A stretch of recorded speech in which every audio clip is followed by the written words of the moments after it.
नमस्कार मित्रांनो, स्वागत आहे परत एकदा आपल्या युट्यूब चॅनलला. मी आणि डॉक्टर उत्तरेश्वर आम्ही दोघ जण आलो फिरायला. नमस्कार दोस्तो, माझं नाव उत्तरेश्वर. माहिती आहे सर्वांना उत्तरेश्वर आहे म्हणून. तर कसं वाटलं असतं तुझं? आता प्रवास आम्ही शूट करू शकलो नाही मित्रांनो, सॉरी. नेक्स्ट टाइम ट्रॅव्हलिंग पण शूट करू आणि तुमच्यासाठी चांगला कंटेंट आणू.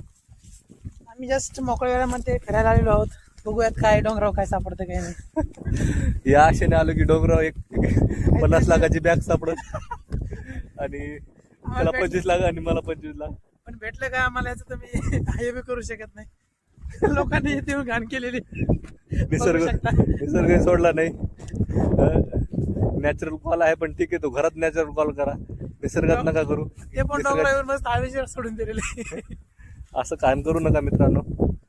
समाजामध्ये आता काय, असं पण डोंगर लोक ठेवायला झाले, वृक्ष तोड करायला लागले, जंगल तोड करायला लागले. थोडंफार जे आहे ते तरी वाचवण्याचा प्रयत्न करा. तर हे वृक्ष तोडून लक्षात आलं, आपण एक आपल्या डॉक्टरांचं एक ओपिनियन घेऊ की नाशिकचे जे तपोवनचे वृक्षतोड चालू आहे त्यावर सरांचं काय म्हणणं आहे. त्यांचं एक जस्ट फिरता ओपिनियन घेऊ. मला असं सुचलं अचानक, जे आता तुम्हाला निसर्गाचं बोललो मी. तर उत्तरेश्वर सर, मला असं जाणून घ्यायचं की ही तपोवनमध्ये सध्याला वृक्षतोड चालू आहे, तर तुमचं यावर काय मत आहे की वृक्षतोड केली पाहिजे नाही केली पाहिजे, की चांगलं आहे की काय? तपोवन मधलं म्हणता का? हो, तपोवन मधला. ते कुठं आलं? नाशिक. मी कुठं आहे? पुण्यामध्ये. नाशिक झाड मला हवा देणार का इकडं? नाशिक नाही झाडं तुम्हाला हवा आहे का? नाशिक झाड मला हवा देणार का इकडं? ऑक्सिजन का? हो, तेच ऑक्सिजन म्हणायचं. हवा ऑक्सिजन नाही देणार साहेब. मग तर मी त्याच्याबद्दल काय सांगू तुम्हाला? मला एखाद्या आमदाराबद्दल बोलायला हवा, निवडणुकाबद्दल बोलायला सांगा, तिथं बोलतो ना मी. काय बोलायचं सगळं? झाड तोडण्यावर तुम्ही नाही बोलणार का बोलू मी झाड तोडण्यावरती? असं लोकांना बोलून मी काय फायदा नाही. असं ते करायचं ते करतात, असं तोडायचे तोडणार झाड. Okay okay. आता मी माझं म्हणणं जर ऐकलं असतं सरकारनं झाड तोडू नका वगैरे, आतापर्यंत किती काय झालं असतं माझ्या म्हणण्याचं. नाही ना ऐकत सरकार. पण तुमच्या म्हणण्यानुसार की तोडले तर तोडले झाड, असं का? तोडले मग तसं नाही मला म्हणायचं. तोडू नका मी म्हणाल हो, पण माझं ऐकलं पाहिजे ना त्यांनी. आम्ही कुठे अडा फेमस माणूस एक काय कुठं आपला साधारण माणूस एक. चांगले विचार आहेत. म्हणजे तुम्ही नाशिकचे असते तर तुम्ही म्हटले असते की लोक तोडू झाड, बोललो असतं 100%. आता तुम्ही पुण्याचे म्हणून पुण्याचे लोक, म्हणजे मित्रांनो चांगला संदेश देत आहे सर. चांगला म्हणा किंवा वाईट म्हणा, पण संदेश आहे. Okay okay. बाकी तुमचं काय मत आहे झाड तोडण्याबद्दल? मी मत देण्यासाठी नाही आलो, मी फक्त मत घेण्यासाठी आलोय. माझं काम आहे की इंटरव्ह्यू घेणं, विचारणं, प्रश्न विचारणं. तर वृक्ष तर तोडलेच नाही पाहिजे असं मला वाटतं. नाशिक असो किंवा पुणे असो, झाड तोड नाही झाली पाहिजे. झाडं वाचून आता हा बघा, आज हे जंगल दिसत आहे, तुम्हाला मी दाखवतो. जंगल तोडून काय घरं बांधले, काय राहिलं मागं ते झाड दिसत असते. ते बघा, डोंगराची झाडं इकडे दाखवून ते हे बघा, इकडे पण काय केलं बघू शकता आपण. तर मित्रांनो, सजेस्ट करा पुढचा ब्लॉग तुम्हाला कुठं वाटतं की आम्ही कुठं जाऊन शूट केलं पाहिजे. शूटचं म्हणण्यापेक्षा ट्रॅव्हलिंगसाठी एक चांगला स्पॉट सुचवा आम्हाला, की नेक्स्ट पॉईंट आम्ही नेक्स्ट वेळेस कुठं व्हिजिट देऊ, कोणत्या अशा निसर्गरम्य वातावरणात जाऊ असं तुम्हाला वाटतंय. मी तसं एक ओपिनियन सरांचं घेतो. आज आम्ही इकडं पुण्याच्या बाहेर आहेत. एक्झॅक्ट लोकेशन मला नाही सांगायचं पण नाही मला. आम्ही कुठं लोकेशन खूप मस्त आहे की सांगू पण वाटत नाही. एवढं येण्यासारखं लोकेशन नाही, कारण लोकांनी ठेवलं नाही तसं ते. इथे येऊन तुम्ही परत घाण म्हणता, काय घाणेच ठिकाणी काय घाण. म्हणून सरांना विचारतो पुढच्या आठवड्यात सर तुम्हाला कुठं जाण्याचं, तुमचं काय वाटतं की तुम्ही कुठं गेले पाहिजे? माझं म्हणणं तर मस्त दिल्लीवर चंद्रावर जाण्यासारखं आहे. नाही, पुण्याच्या आसपास आपण कुठं जाऊ शकतो तुम्हाला? पुण्याच्या आसपास म्हणता का? आता पुढची विजिट कुठं करू? आपल्या प्रेक्षकासाठी आपण ट्रॅव्हलिंग पॉईंट कोणता सुचवू आपण? किंवा पुढच्या हप्त्यामध्ये आम्हाला वाटतं की डॅमला जावं वाटतो, खडकवासला डॅम. त्या ठिकाणी जरा खेकडे मासे भरपूर खाण्यासारखे. वा वा. तुम्ही तर व्हेजिटेरियन सर? सजेस्ट केलं तुम्हाला. अच्छा. मी मस्त व्हेजिटेरियन, माझे मित्र नाहीत ना. तेवढं आहे. तर मित्रांनो, आपण पुढचा ब्लॉग तुमच्यासाठी आणू. आपण खडकवासला डॅम पुण्यामध्ये तो त्यावेळेस ट्रॅव्हलिंगचा पण व्हिडिओ तुमच्यासाठी आणू आम्ही, की म्हणजे ट्रॅव्हलिंगचा म्हणजे चालू राईडमध्ये, बाईक राईडवर आम्ही जाऊ.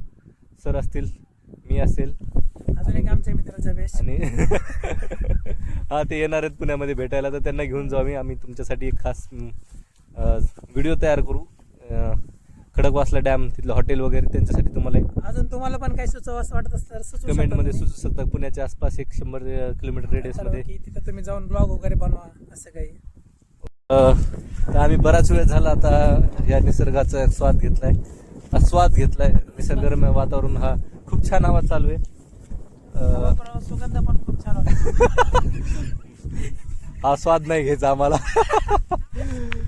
नाही पण थोडा काही ठिकाणी घाण केली लोकांनी, पण इतर ठिकाणी खूप छान आहे. बघू बघण्यासारखा शकता area काही मुलं इथं क्रिकेट पण खेळत आहेत, तुम्हाला दिसत असतील. तर आम्ही तिथे जाऊन पण थोडं 1-2 बॉल खेळण्याचा प्रयत्न केला. ते नाही म्हटले आम्हाला, आम्ही नाही खेळू देणार, आम्हाला आमची मॅच चालू म्हटले. तर चला आता आम्ही निघतो परतीच्या आता खूप वाटेकडे. बराच वेळ झाला, आम्ही सकाळी इथे आलेलो आहोत मित्रांनो, पण शूट करायचं विसरून गेलो, त्याबद्दल क्षमा असावी. पण नेक्स्ट टाइम नक्की लक्षात ठेवू की शूट करायचं आम्हाला. आज आता या टायमाला वाजलेत 5 वाजलेत, 4:30 वाजलेत. क्लिनिक पण आहे आता. सकाळी 10 वाजल्यापासून आम्ही आलो होतो इथं. बराच वेळ आम्ही चांगला असा वेळ घालवला आहे, सरांशी गप्पा मारल्यात, पण ते शूट करता आलं नाही, त्यासाठी थोडं राहिलं आमच्याकडनं. नेक्स्ट टाइम चांगला शूट करू आणि तुमच्यासाठी एक चांगला व्हिडिओ घेऊन येऊ. ओके.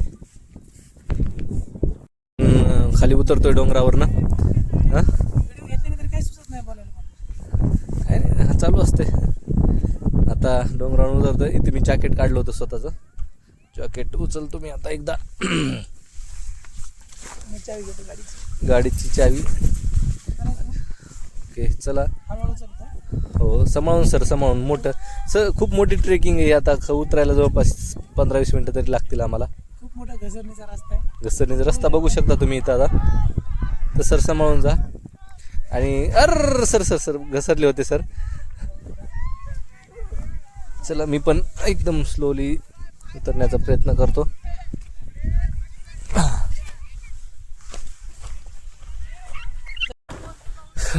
नमस्ते मित्रांनो, पोहोचलो आमच्या जवळपास ठिकाणी. 20 ते 25 मिनिटांनी. चेहरा तुम्हाला सांगत असेल खूप थकलोय.